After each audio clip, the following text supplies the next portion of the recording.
Welcome to Mexico Unexplained, where we will explore the magic, the mysteries, and the miracles of Mexico. This series presents information based partly on theory and conjecture. The podcaster's purpose is to suggest some possible explanation, but not necessarily the only ones to the subjects we will examine. Here is your host, Robert Bitto. Welcome, and muy bienvenidos to episode number 361 of Mexico Unexplained, where we examine the magic, the mysteries, and the miracles of Mexico. I'm your host, Robert Bitto. The year 1610 was not a good one for the Jesuit fathers and the Spanish settlers of the Sierras in what is now the Mexican states of Sinaloa and Durango. In the beginning of the year, bands of the local indigenous group, the Xiximes, began to organize to form a united resistance against the European invaders to their territory. Priests ministering to local Spanish settlers and those natives who converted to Christianity sent dire pleas to Rome in a series of letters. The letters were compiled by a man named Father Nicolas de Almazan and presented to the head of the Jesuit order in what was called the Annual Report of the Jesuit Mission from the province of New Spain for the year 1610. This report was recently discovered in the Vatican and sheds light on this enigmatic and mostly forgotten mountain-dwelling people called the Xiximes, who had a bold history of defiance. An unnamed priest trying to survive at a mission near Xixime territory wrote this in his letter to the Jesuit fathers back in Rome, quote, "These Xixime Indians are the most warlike of all those which to date have been discovered in the kingdom of New Spain, and they have always maintained their houses and settlements in the heart of this province, never having been conquered by the Spaniards or the Christianized Indians who surround them. Their ferocity and bravery, the roughness and ruggedness of the depths of the canyons where they live, the mountain thickets which fortify and guard them are the reasons which up till now have made them so insolent and so impregnable that no one has dared make war on them. And when Christian Indians or Spaniards have at times attempted to do so, upon encountering them they have turned and fled, losing not only honor but lives. Because of these victories, they remain so haughty and so daring that every day they make 1,000 assaults against the neighboring Indians, there being not one who falls into their hands that they do not kill and eat, taking away their bones and skulls to celebrate with them in their dances and hanging them over their doors as trophies of their victories. The Akashi Indians who border them to the north have suffered the most harm from these barbarians. Finding themselves so exhausted and persecuted by the Xiximes, who little by little were destroying them, for 3 or 4 years they sent petitions to the governor at Nueva Vizcaya to protect and defend them as Christians and vassals of His Majesty the King from such cruel enemies." End quote. The governor of Nueva Vizcaya ordered the captain of the presidio at San Hipólito to make peace with the Xiximes at any cost, and this captain did make some headway with a minor cacique or local chief of the Xiximes. This older cacique was open to converting to Christianity, and over a period of a few weeks tried to come to an agreement with the Spaniards. Back in the heart of Xixime territory, the majority of Xiximes considered this older cacique a traitor who did not speak for the whole Xixime nation. In a letter to the Vatican, a Jesuit references this attempt at making peace. He writes, quote, "On various occasions during this period, the Xiximes had been determined to kill this cacique and his people because of their friendship with the Spaniards. And it was a wonder that they did not carry out their intentions when the cacique brought the renewed proposal to them from the captain of San Hipólito. On that occasion they answered quite openly and insolently that he might go and tell the captain and his soldiers that they did not want peace with the Spaniards without first waging war." Later, they might engage them in battle, but if not, they would be ready to hunt them down and kill them in their own territory, and they would eat them because the meat of the Spaniards tasted good to them. Saying this, they gathered together a large squadron of people and marched toward the mining camp called Las Virgenes in order to destroy it and kill those Spaniards who resided there." End quote. Later, another Jesuit father wrote about what happened next.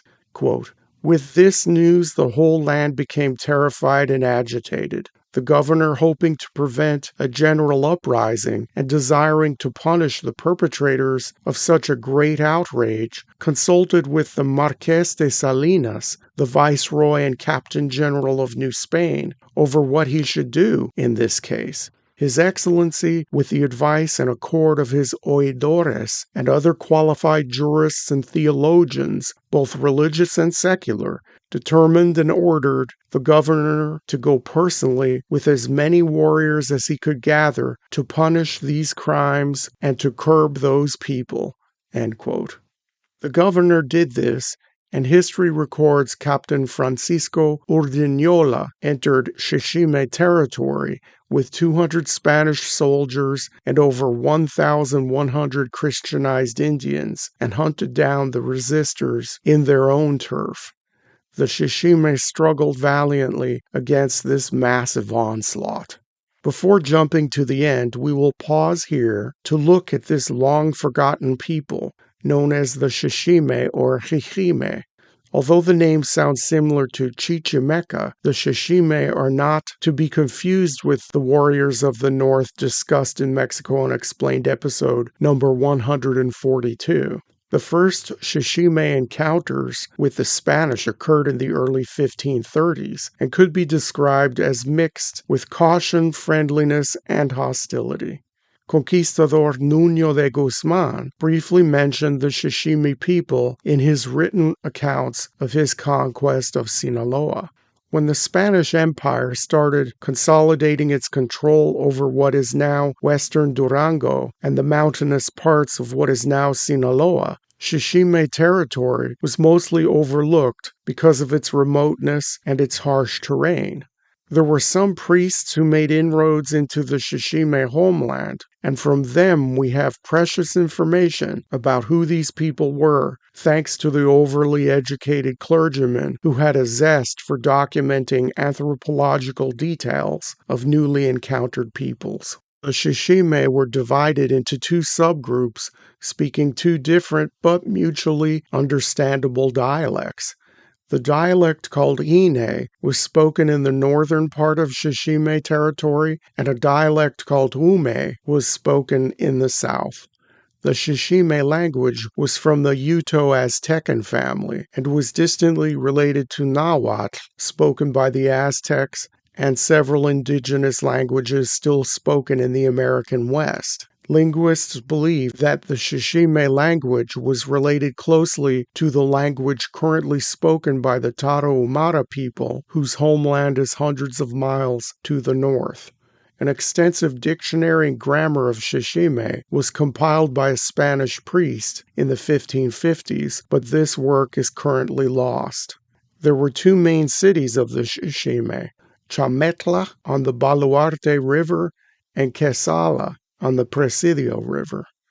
While these sites have been identified, there has been little archaeological work done in the highlands of Sinaloa, and no Xixime site is fully excavated and open to tourists.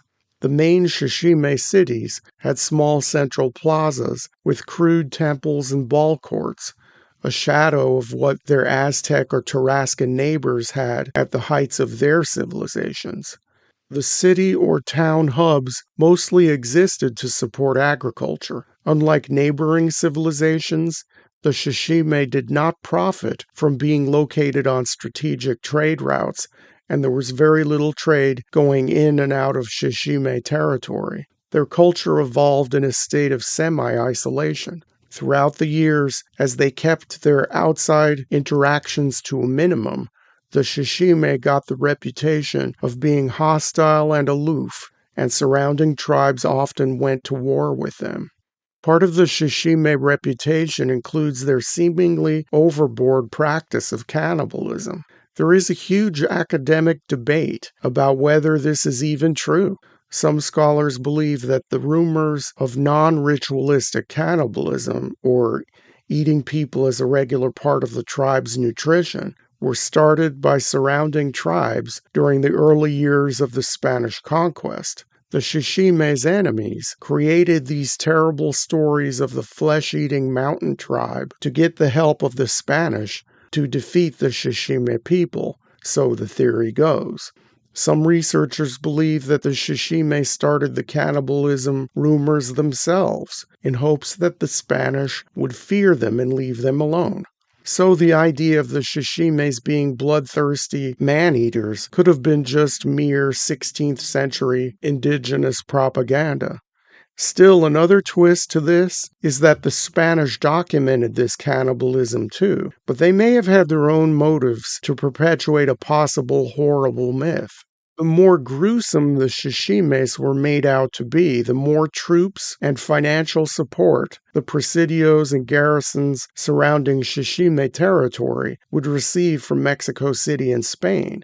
The debate on Xixime cannibalism has continued into the 21st century. Mexico's National Institute of Anthropology and History has maintained for years that the Xixime were not cannibalistic outside of small instances where cannibalism was used in rituals. An October 1st, 2011 article in National Geographic News challenges the official claims from Mexico's National Institute of Anthropology and History. Mexican archaeologist José Luis Punzo uncovered evidence of scraping and boiling of human bones in a cave in Durango called Cueva del Maguey, dating to the time of the Xixime occupation of the region. The counter-argument here is that this is just one cave, one small site, and what was discovered there cannot be extended to the rest of Xixime society or history. The cannibalism debate will rage on. It is certain that modern-day Mexicans tell stories of cannibalism among the Xiximes to scare children, claiming that the Xiximes will leave their secret mountain hideaways and come after bad children to eat them. Some of these stories paint the Xixime as flesh-eating giants standing some 8 feet tall.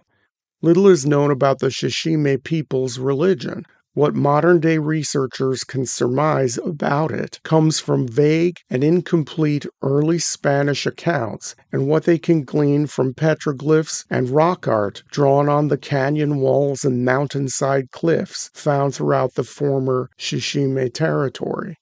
We know that there were 2 main deities. One was a powerful feminine entity called Ushu'u and may have been instrumental in fertility and farming. The other main god was called Pizintli, who is associated with the sun. Many Xixime rock art carvings depict what has been identified as Pizintli with a staircase next to him, which may symbolize the procession of the sun across the sky, or could have something to do with what happens to a person after death. Other petroglyphs show other possible supernatural beings, spirits or gods, but no one knows how to interpret them. Again, very little is known about the beliefs of these isolated mountain people. And what became of the Xiximes? The major attack led by Francisco Urdiñola in early 1610, with his 200 Spaniards and 1,100 indigenous allies, decimated this proud mountain people. By October of 1610, the main Xixime leaders surrendered to the Spanish. Xixime resistance continued sporadically over the next decade, with many remaining Xiximes participating in a 1616 uprising in the region. By the 1620s, many Xiximes had entered the Spanish mission system or were transported as laborers to other parts of New Spain. By the late 1600s, the Xixime language was extinct, and there was little Xixime culture left, as people intermarried or moved out of the traditional homeland. Today, we are only left with a vague history, an ongoing debate about cannibalism, and those terrible stories used to scare children. Thank you once again for listening to another episode of Mexico Unexplained. Remember to like and subscribe to us on YouTube and follow us on Twitter. Tell your friends by sharing these shows with others. Please go to our website, mexicounexplained.com, for references, illustrations, and for free access to transcripts of past shows. Please visit amazon.com to purchase the books, Mexico Unexplained and Mexican Monsters, to get hard copies of the magic, the mysteries, and the miracles of Mexico. We appreciate your kind attention once again. Until next time, thank you and gracias. Thank you for listening to another episode of Mexico Unexplained with host Robert Bitto. For show summary, relevant links and commentary, please check out our website at mexicounexplained.com. Like us on Facebook and be a part of the conversation. Adios and hasta la vista.